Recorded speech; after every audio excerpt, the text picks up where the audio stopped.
മുട്ട് തേയ്മാനവും മസിൽ സ്ട്രെങ്തനിങ്ങും. നമ്മുടെ muscle strengthening ഉദ്ദേശിക്കുന്നത് നമ്മുടെ ക്വാഡ്രിസെപ്സ് സ്ട്രെങ്തനിങ് ആണ്.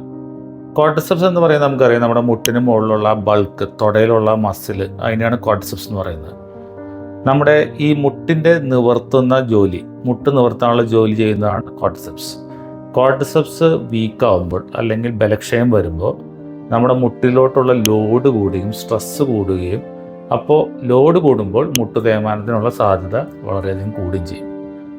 എപ്പോഴും മുട്ട് തേയ്മാനമുള്ള ആൾക്കാരിൽ ക്വാഡ്രിസെപ്സ് സ്ട്രെങ്തനിങ് ചെയ്യാൻ നമ്മൾ പറയും. അപ്പോൾ ഇത് ക്വാഡ്രിസെപ്സ് സ്ട്രെങ്തനിങ് ചെയ്യുന്നതിനുള്ള ഗുണം എന്താണെന്ന് വെച്ച് കഴിഞ്ഞാൽ നമ്മുടെ മുട്ട് തേയ്മാനത്തിൻ്റെ ആ തോത് വളരെയധികം കുറയ്ക്കാൻ പറ്റും. പിന്നെ മുട്ട് തേയ്മാനത്തിന് സാധാരണയായിട്ട് കാണുന്ന 4 സിംറ്റംസ് ആണുള്ളത്: വേദന, മുട്ടിനുള്ള പിടുത്തം, പിന്നെ മസിലിൻ്റെ വളരെയധികം ബലക്കുറവ്, വേസ്റ്റിങ് വരിക, ഇതൊക്കെയാണ് നമ്മൾ കാണുന്നത്. അപ്പോൾ ഇതിൽ വേദനയും നമ്മുടെ മസിലിൻ്റെ പിടുത്തവും കുറേയൊക്കെ നമ്മുടെ ഈ ക്വാഡ്രിസെപ്സ് സ്ട്രെങ്തനിങ്ങിൽ കൂടെ സാധിക്കും.